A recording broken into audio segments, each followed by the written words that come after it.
Assalamualaikum warahmatullahi wabarakatuh. Selamat siang anak-anak.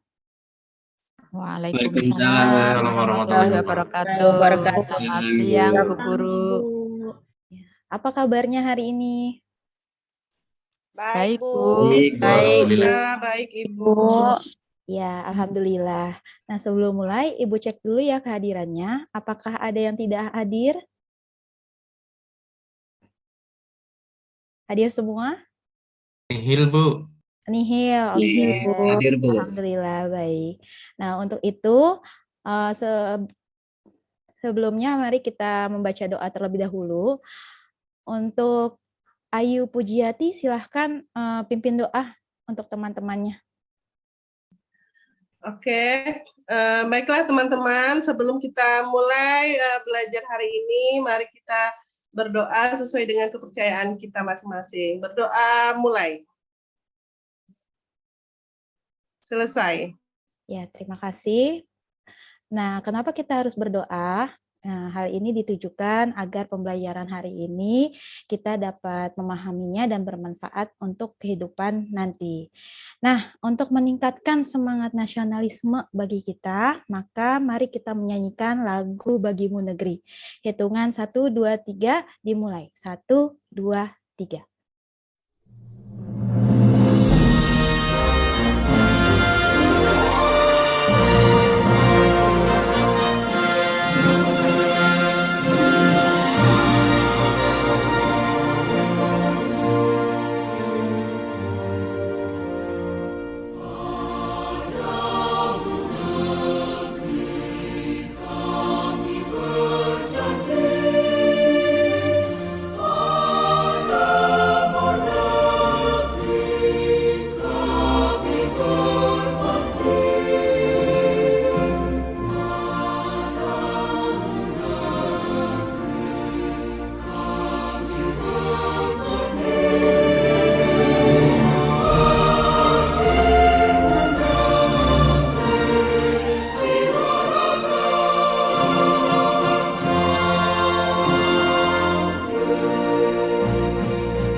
Ya, terima kasih anak-anak. Nah, jadi semoga kita ke depannya bisa menerapkan semangat nasionalisme dalam kehidupan sehari-hari.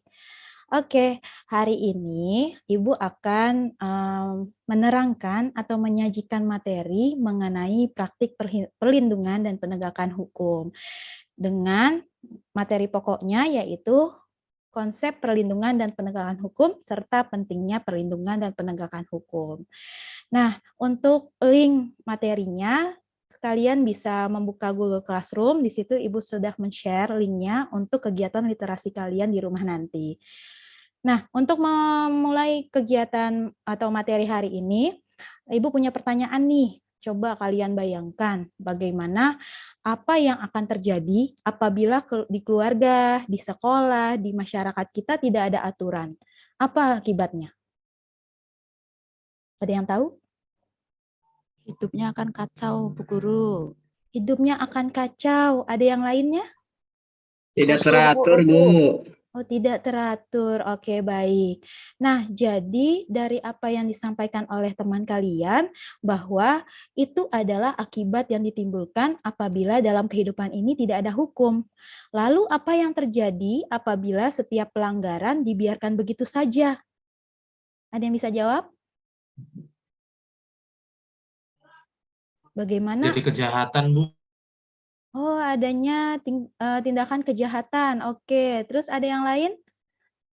Apa akibatnya apabila Tidak setiap nyaman, Bu, pelanggaran dalam hukum? kehidupan sehari-harinya. Oh, tidak nyaman. Oke, baik. Terima kasih Alfian dan Ida. Nah, itulah yang akan nanti kita pelajari. Oleh karena itu, yuk kita sama-sama menyimak materi dari Bu Guru. Nah, Ibu share screen mengenai materi hari ini. Harap disimak ya anak-anak. Siap, Bu.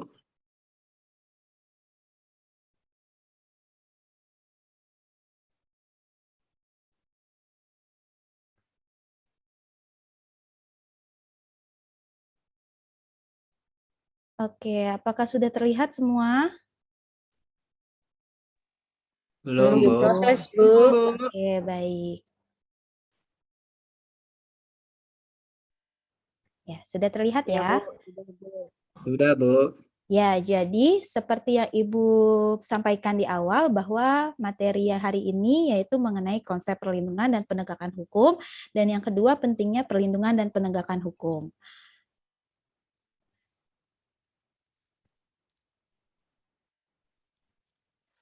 Nah, di sini apa sih tujuan mempelajari ini? Tujuannya adalah pertama menjalankan perilaku orang beriman dalam praktik perlindungan dan penegakan hukum untuk menjamin keadilan dan kedamaian. Yang kedua, berperilaku jujur dalam praktik perlindungan dan penegakan hukum di tengah masyarakat. Yang ketiga, kalian mampu mengidentifikasi praktik perlindungan dan penegakan hukum di Indonesia. Dan yang keempat, kalian mampu menganalisis praktik perlindungan dan penegakan hukum di Indonesia. Nah, ini linknya sudah Ibu share di Google Classroom ya. Nanti harap dicek dan kalian baca di rumah. Mari kita masuk ke materinya. Nah, di sini ada pengertian hukum. Hukum ialah seperangkat peraturan yang terdiri dari norma-norma dan sanksi yang berkaitan erat dengan kehidupan manusia. Nah, jadi secara umum inilah pengertian dari hukum.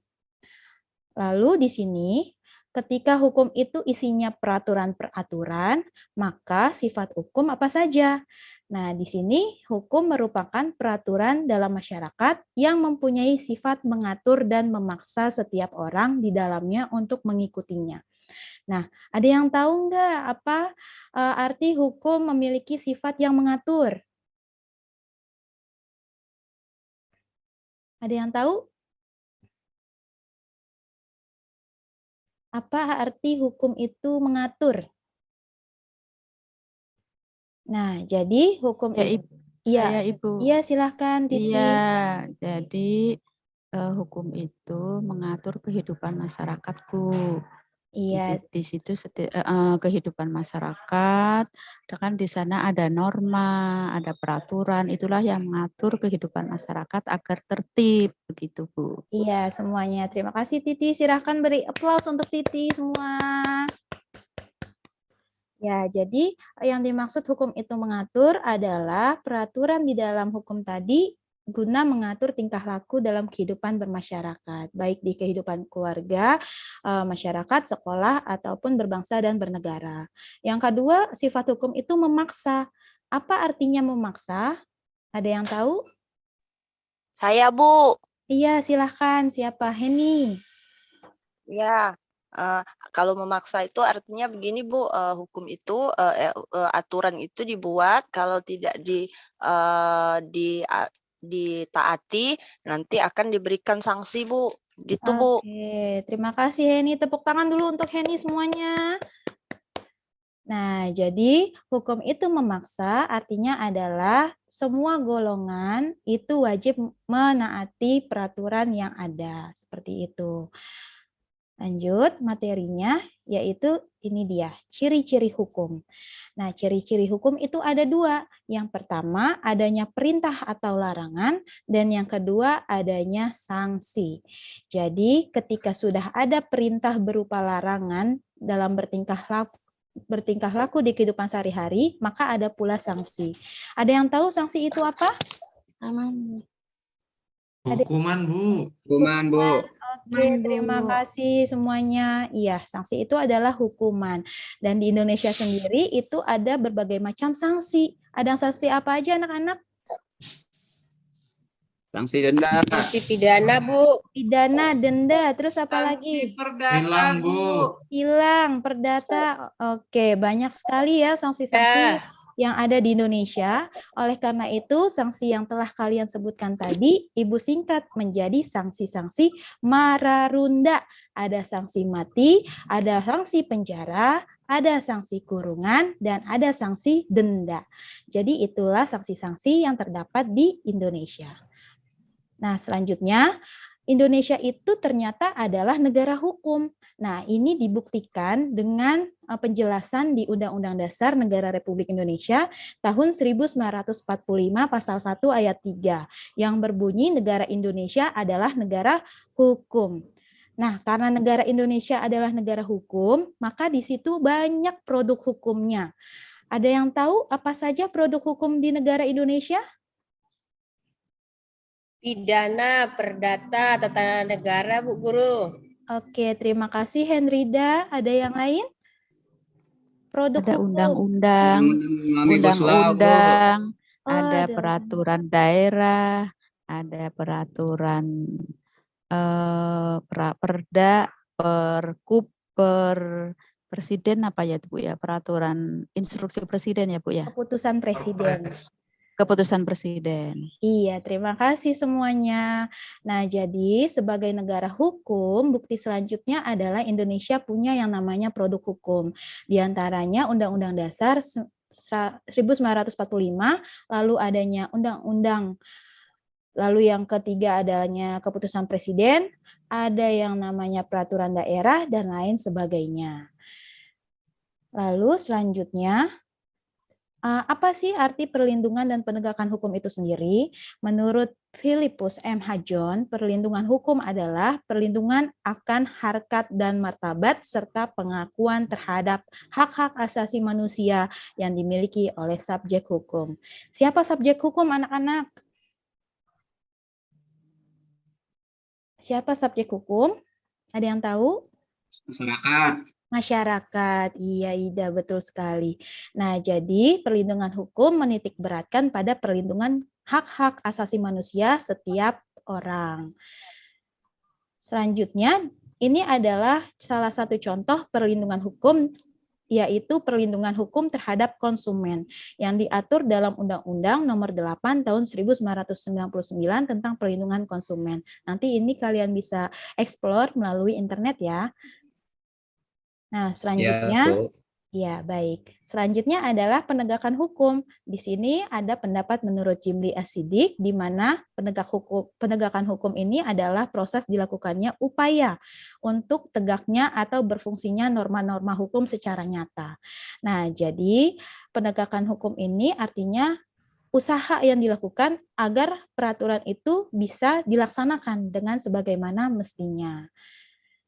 Nah, di sini simpulannya penegakan hukum itu adalah sebuah tindakan yang bertujuan agar hukum itu dapat berfungsi. Nah, jadi sangat penting ya perlindungan dan penegakan hukum dalam kehidupan kita. Hal ini penting sekali dilakukan untuk satu, terciptanya supremasi hukum. Nah, supremasi hukum ini adalah maksudnya hukum memiliki kekuasaan yang mutlak dalam mengatur pergaulan atau tingkah laku manusia. Nah, supremasi hukum ini tidak akan terwujud apabila aturan atau hukum yang berlaku tidak ditegakkan dengan baik. Lalu yang kedua, tegaknya keadilan dalam masyarakat. Dan yang ketiga, menjamin masyarakat itu tertib. Oleh karena itu, ketiga poin di atas bisa tercipta ketika perlindungan dan penegakan hukum itu dilaksanakan dengan baik. Sampai sini sudah paham anak-anak? Paham, Bu. Paham, Bu. Oke, baik. Nah, setelah kalian memahami materi tersebut, maka di sini kalian mengerjakan LKPD atau Lembar Kerja Peserta Didik. Nah, jadi yang pertama, siswa dibagi dalam 3 kelompok. Yang kedua, siswa berdiskusi mengenai, di sini Ibu men-share link tentang suatu video pelanggaran terhadap hukum. Lalu minimnya kesadaran tertib berlalu lintas masih terjadi di tengah masyarakat. Sejumlah pengendara di Kota Tasikmalaya, Jawa Barat mendapat sanksi sosial setelah video pelanggarannya viral di media sosial. Hei, itu Neng yang memakai sepeda motor hijau agar pulang ke rumah dan segera memakai helmnya. Sebuah rekaman video yang diunggah Area Traffic Control System atau pengendalian lalu lintas Dinas Perhubungan Kota Tasikmalaya, Jawa Barat akhir November lalu memperlihatkan 2 pengendara motor melanggar lalu lintas di perempatan Jalan Sutisna Senjaya, Tasikmalaya. Seorang pemotor perempuan berboncengan tanpa mengenakan helm.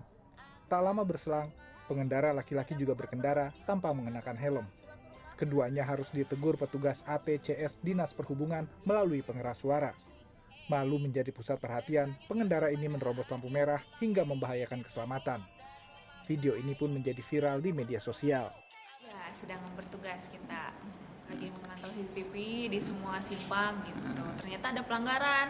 Nah, langsung kita fokus ke sana zoom in, oh ternyata ada pelanggaran yang nggak pakai helm seperti itu. Waktu itu masih inget nggak kata-kata yang disampaikan? Oh iya, waktu itu kan lagi nggak pakai helm dah, dan itu ada teteh-teteh sama neng-neng, jadi langsung saya himbau aja, neng, hey, tolong pulang ke rumah, bawa helmnya gitu, hey neng, gitu, seperti itu. Tahunya ada lagi ya? Ada lagi di belakangnya satu orang cowok ya, pakai itu, pakai jaket lepis, langsung lah ya himbau aja gitu, langsung pulang ke rumah, bawa helm, langsung pakai helm. Siap. Tak hanya pemotor, pengendara roda 4 juga kerap melanggar. Sejumlah angkutan kota parkir sembarangan hingga menyebabkan arus lalu lintas macet. Petugas berulang kali memperingatkan pengendara melalui pengeras suara, tapi tidak digubrisnya.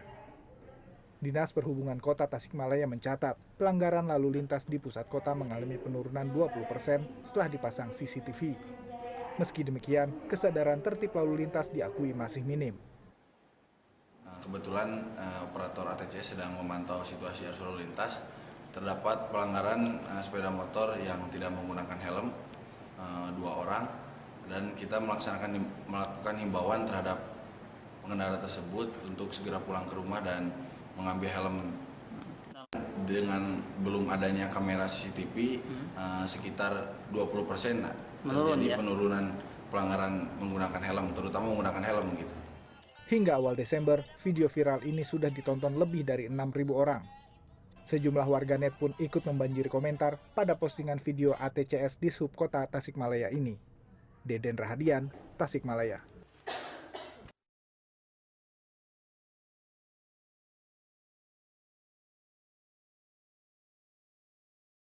Yang kedua, dari video tersebut, kalian secara berkelompok itu menganalisis pelanggaran hukum apa yang terjadi, lalu kalian menganalisis juga mengenai bagaimana cara menegakkan hukum terkait kasus di dalam video tersebut, dan yang terakhir, kalian menganalisis akibat yang akan terjadi apabila pelanggaran hukum yang terjadi dalam video itu dibiarkan begitu saja. Itu bisa ya? Ya, Bu. Ya, Bu. Ya, Ibu kasih waktu untuk berdiskusi ya, anak-anak. Oke.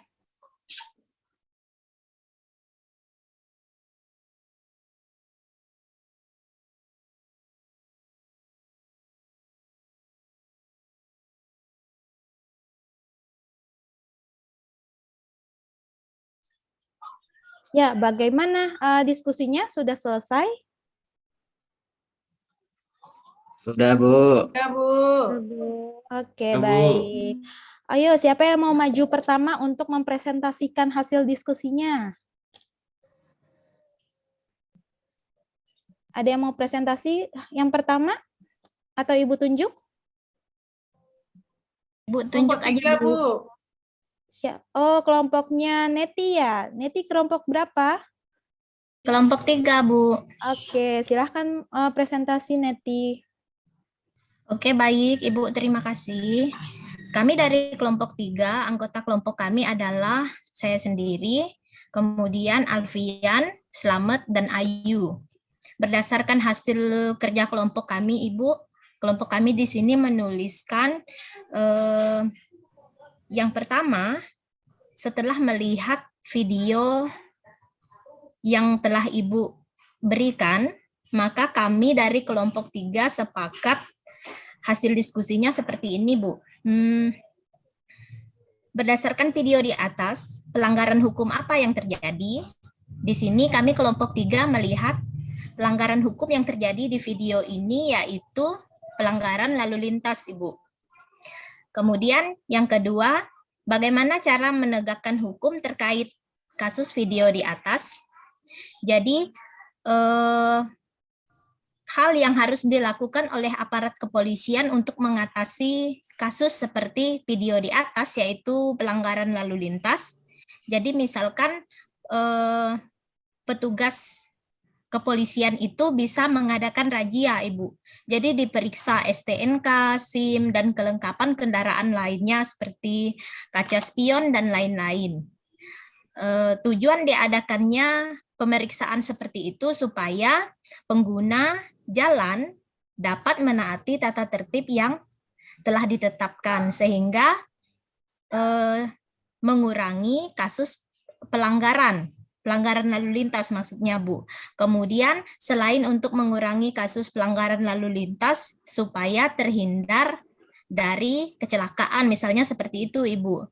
Kemudian yang terakhir, analisislah akibat yang akan terjadi apabila pelanggaran hukum yang terjadi di video, seperti di video itu dibiarkan begitu saja atau pelakunya tidak diberi sanksi atau hukuman.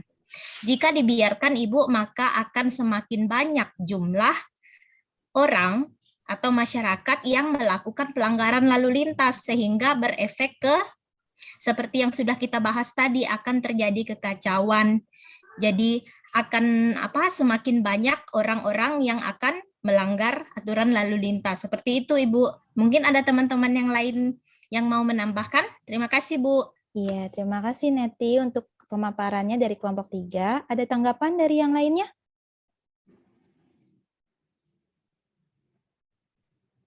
Ada?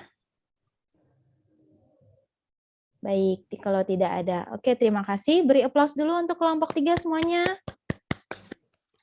Oke, nah jadi untuk kelompok selanjutnya dipersilahkan, kelompok 1 dan 2. Ya, baik semuanya, telah selesailah kegiatan diskusi kita hari ini, maka di sini Ibu akan membuat kesimpulan bahwa sebenarnya hukum itu kedudukannya sangat penting dalam kehidupan berbangsa dan bernegara.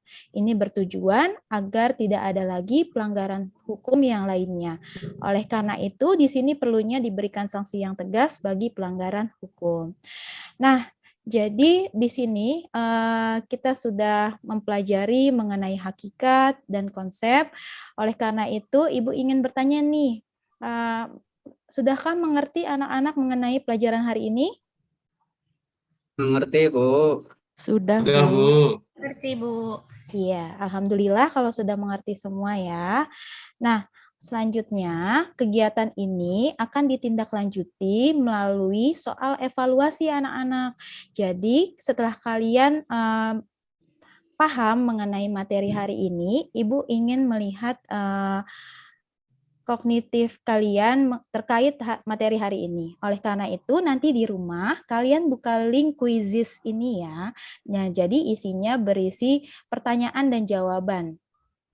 Nanti skornya akan Ibu nilai dan Ibu masukkan ke penilaian Ibu. Nah, sampailah kita di ujung pertemuan hari ini. Oleh karena itu, kita akan berjumpa di pertemuan selanjutnya, yaitu mengenai peran lembaga kepolisian dan kejaksaan dalam menegakkan hukum. Nah, sebelum Ibu mengakhiri materi hari ini, coba kalian simpulkan pembelajaran apa yang kita lakukan hari ini. Ada yang bisa? Kesimpulannya apa? Bahwa hukum itu perlu Ibu dalam kehidupan masyarakat. Ya, baik. Terima kasih, Siti. Nah, jadi itulah kesimpulan yang dapat kita ambil dalam pembelajaran hari ini. Mudah-mudahan di pertemuan selanjutnya kita diberikan kesehatan dan bisa berjumpa kembali. Untuk mengakhiri kegiatan hari ini, silakan Ayu Pujiati pimpin doa lagi. Oke, baiklah teman-teman, sebelum kita